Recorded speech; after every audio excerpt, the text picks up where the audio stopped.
There are places the living should never go. 4 kids crossed a chain, waded a river, and pushed into the deepest part of the woods, where they found 2 houses that should have rotted into the mud years ago. The second they opened the door, every mirror in the place came crashing down. The doll was gone from the glass case. A second later, it was standing on the floor. The boy who made it out could never really tell anyone what that face looked like. He only remembered one thing. It looked at him. 18 years later, people around him were still dying. That was when he understood this wasn't just some ghost story. It was payback. And it wasn't finished. This one came out of Japan's old 2-channel horror boards back in 2009. People still bring it up because even years later, the guy telling it sounded like he had never really left that place. The guy telling the story grew up in Tokyo. Every summer, while his parents were swamped with work, they sent him out to his grandparents' village for a month. Tiny place. Not even 50 households. Mountains on every side. 1 county road. A river through the middle. A couple of shops. A couple of houses. After that, just trees. To a city kid, it felt endless. Not beautiful in some polished postcard way. Bigger than that. Looser than that. You could leave after breakfast, spend half a day following bugs, water, slopes, and half-dead paths, and still come back feeling like you'd only seen 1 corner of the place. So yeah, the place got to him fast. Tokyo had walls. That village had room to swallow you. The other 3 kids he always ran around with were Taku, the oldest, Taku's younger brother Kenta, and a younger boy from the fish shop family named Shota. That was the bunch every summer. The city kid. The older brother. The younger brother who always had something to prove. And the smallest one who should have been nowhere near any of it. They did what kids in places like that always do.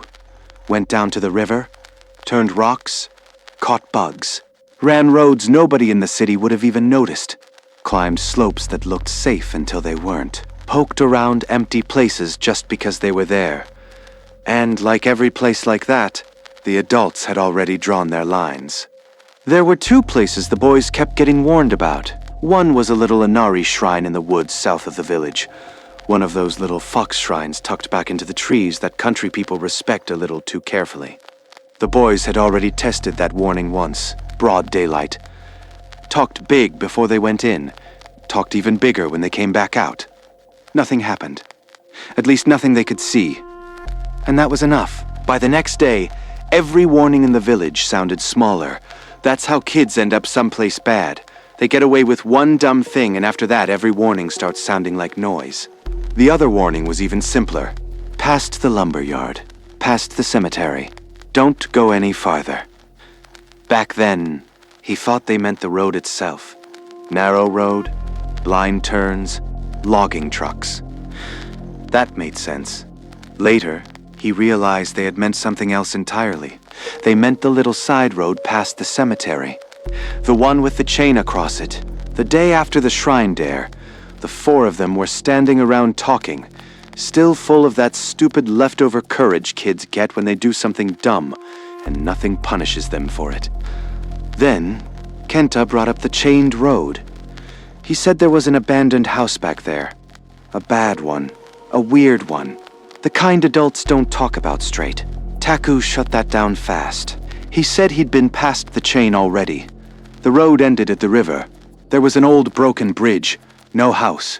Kenta said Taku had gone the wrong way. According to him, there used to be a bridge there. After it washed out, part of an older road was left buried in the brush off to the side. Find that old road, and maybe you found the house. That did it. Kids don't need much. 1 dare. 1 rumor. 1 stupid little challenge. That's enough. Shota was the only one who hesitated. Kenta laughed at him. Taku joined in. The narrator did too. That's how this kind of thing starts. Not with evil. Not with a curse. With a bunch of kids trying not to look scared in front of each other. Years later, the guy writing the post said it plain. If nobody had brought it up that day, none of the rest of it would have happened. But by then it was already too late. The 4 of them headed down the county road. They passed the lumber yard, past the cemetery. kept going. Then Kenta pointed to a place on the right where the weeds looked a little thinner than the rest. That was it. That was the entrance. In a car, you would have driven right past it. But on foot, if you stopped and really looked, you could see it. The ghost of an old road under the weeds. A couple of iron posts, a rusty chain hanging between them. They stepped over it. That one little step was the one that did it. The farther they went, the darker it got. Trees pushed in close. The path bent right. The air cooled off. Then the woods suddenly opened, and they hit the river. End of the road. At least, that's what it looked like. Across the water, though, they could still see another line disappearing into the trees. They almost turned back there.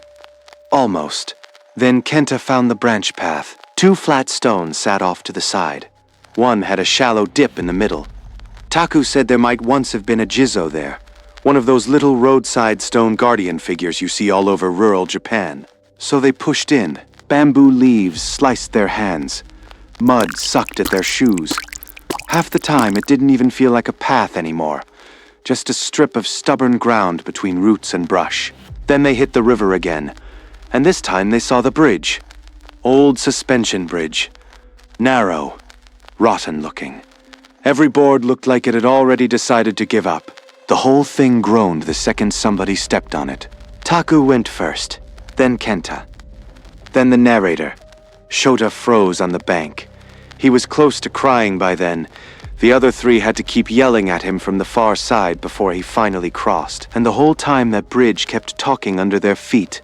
Little groans, little snaps, that dry old rope sound. The kind of sound that makes you stop imagining ghosts and start imagining the river under you. On the other end, the old track led them through more brush, then opened all at once into a clearing. And there they were, 2 houses, just sitting in the woods like they had no business still being there. Single story, facing each other across what used to be a yard. Mountain wall behind them. No lights. No sign of recent tracks. No sign that anybody had touched the place in years. At the edge of the clearing stood an old stone Jizo, weathered so badly the face was almost gone. For some reason, the whole thing had a dark reddish-brown stain to it. Like rain had been carrying something ugly across it for years. That was where his gut really dropped. Not movie scary, just wrong. Wrong in that deep, quiet way some places feel when they should have fallen into the dirt years ago, but somehow they're still standing there waiting on you. Shota wanted to leave right then. Nobody listened. They circled around and found a service door at the back of the left house. It looked like it belonged to some little storage room or shed extension. Locked, but not boarded shut. Taku and Kenta grabbed the handle and started yanking. A few tries later, the lock tore loose. The door flew open, and stale, moldy air came rolling out of the dark. Inside was a dirt floor kitchen. Past that, a tatami room. Wrought black mats, deep gouge marks in the frame. One huge mirror leaning against a wall. On the opposite wall, an old Showa-era calendar that had no business still hanging there. It wasn't just old. That was the bad part. It looked held. Like time hadn't moved through that room the way it should have. Under that calendar sat a heavy wooden chest. Big thing. Old thing. The kind of box that instantly makes you feel like you should keep your hands off it. There was a yellowed paper seal across the lid. Shota said that was enough. They had seen plenty. Nobody listened to him that had been part of the problem from the start. The smallest kid in the group was the one whose body kept calling it first. He knew when to leave. He knew when a place had gone bad. He knew when something had crossed the line from creepy to dangerous. And because he was the youngest, nobody gave that fear any weight. Taku and Kenta tried to pry the chest open. No luck. So they kept moving through the house. There was a narrow hallway, a toilet, a tiny bath, another room with another mirror. And in that room, a smaller wooden box with another paper seal stuck across it. The whole house had that same feeling. Not empty, not exactly. More like whatever had once been there had moved one room deeper and was waiting to see what they'd do. Kenta peeled the seal off the smaller box. Inside was a strip of paper, just one line of writing. Thin, crawling, hard to read. and near the bottom of it, a dark red-black stain. They went back to the big chest and checked the seal there too. Same kind of paper. Different writing, maybe. Same ugly stain. That was when it stopped feeling abandoned. It felt aware. Shota suddenly shouted that somebody was standing at the entrance. They ran to the front hall and found what looked like an explanation. There was a big mirror by the entryway, and across from it, in a glass display case, an old Japanese doll. From the hallway, if you caught it wrong, you could mistake the reflection for a person. That should have been enough to calm them down. It wasn't, because later the narrator realized something. From where they had been standing, that mirror should not have been able to catch the doll at all. The angle was wrong, which meant Shota hadn't seen the doll first. He had seen something else. Before the narrator could really think that through, somebody shouted from the back room. The small box was open. No one had touched it. Then the large chest was open too. He ran back to the entryway. The glass case was still there. The doll was gone. It was standing on the floor. That was it. Up to that point, the house had felt wrong. Now it was doing things. Watching them notice, he tried to scream. What came out was barely air. When he stumbled back toward the others, Taku was trying to hold Kenta away from the chest. Then, every mirror in the house came down. Not one, all of them. Glass everywhere.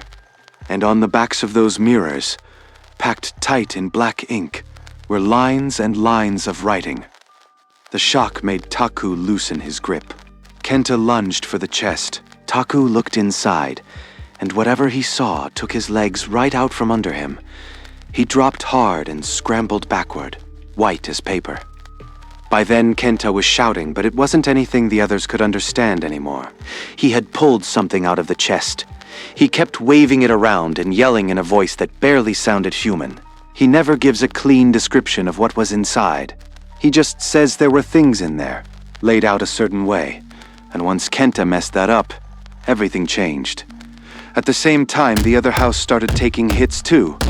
Like something in there had started throwing itself at the walls. Then he saw the face. Or no, not even that. He saw that there was a face there. That's it. He looked right at it. He knew it was looking at him. And still, he couldn't hold on to a single feature. The face dropped out of his head the second he saw it. Only the feeling stayed. He grabbed Shota and ran. After that, the memory breaks. That matters. Not because he lost a few minutes, because he lost the order of it. What came first? What came next? What was behind them by the time they got out? Whether anything kept following them through the trees. The next clear thing he remembers is stumbling near the lumberyard again, dragging a crying Shota with him while the sky turned dark. They had gone in before noon, even with all the walking and poking around. It should have taken maybe an hour and a half, 2 at most. Instead, the sun was already down. By the time they made it back into the village, the adults had been searching for them for hours, and Taku and Kenta were still missing. The boys got out what they could. The chain road, the bridge, the houses, the mirrors, the boxes. Taku and Kenta changing, running. Once they got that much out, the adults went quiet, really quiet. It was the kind of quiet you only get when everybody in the room understands the same thing at once, and nobody wants to say it first. Then everything broke at once. Kenta and Taku's mother exploded, slapping, screaming.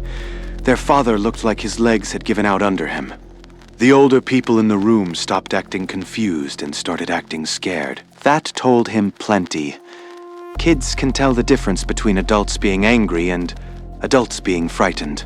That night, the adults were frightened. Then a shrine priest from a nearby district came tearing in on a little motorbike. Nobody had called him. He said he'd felt something was wrong and came to check. One look at the 2 boys who had made it back, and he took them straight to the little Inari shrine in the South Woods. That night, he purified them. Salt, alcohol, vinegar, words traced on their backs, hands slammed between the shoulders. They both threw up black-gray filth until they could barely stand. Later, he said the worst part wasn't even the vomiting. It was the look on the priest's face before it happened. Not surprise, not confusion. More like a man seeing exactly what he was afraid he would see. Only after that did he tell them what they had walked into. Those houses weren't just abandoned. They were part of a lock. The mirrors, the boxes, the seals, the doll.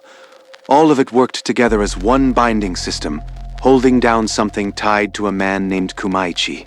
Back when Kumaichi was alive, he was just another villager. Then something in him went bad. He turned on a neighbor family. Started messing with rituals and curse work. After that family got hit by one disaster after another. Fire, illness, death. In the end, they were all gone. And not long after that, Kumaichi's own family died too. Not one clean accident. Whole string of ugly deaths.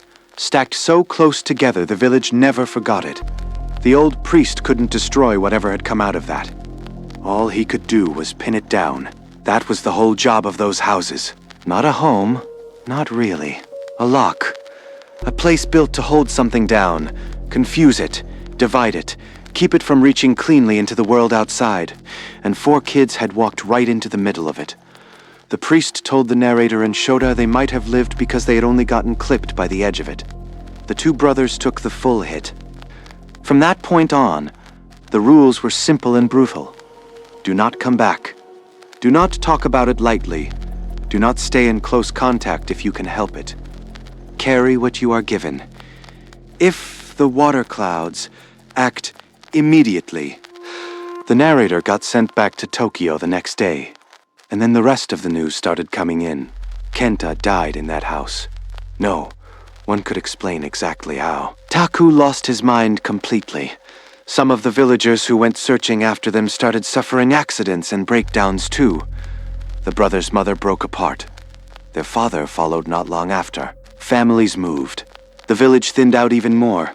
The whole place got smaller after that. That was the feeling that stayed with him. Not just emptier. Smaller, like the village itself had pulled inward around what happened. And memory did the rest. The road to the cemetery wasn't just a road anymore. The little shrine in the South Woods wasn't just a little shrine anymore. The river wasn't just a river. After that day, every part of the place felt connected to the same thing.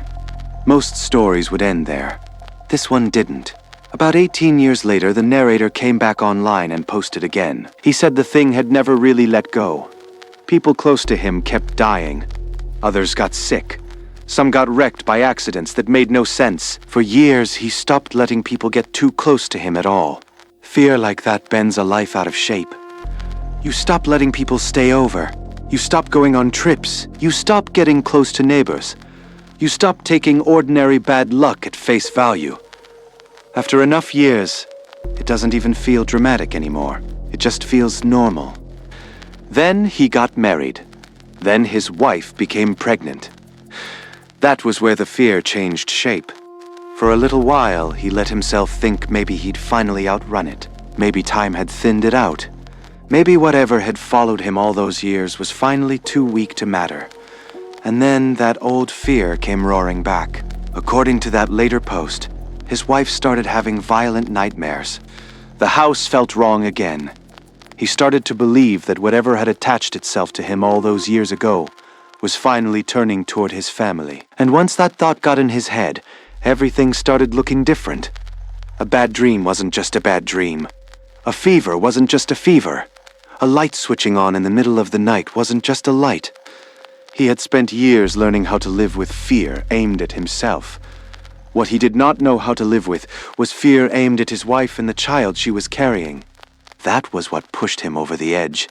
Not his own fear, not even his wife's. The thought that it might reach the child next.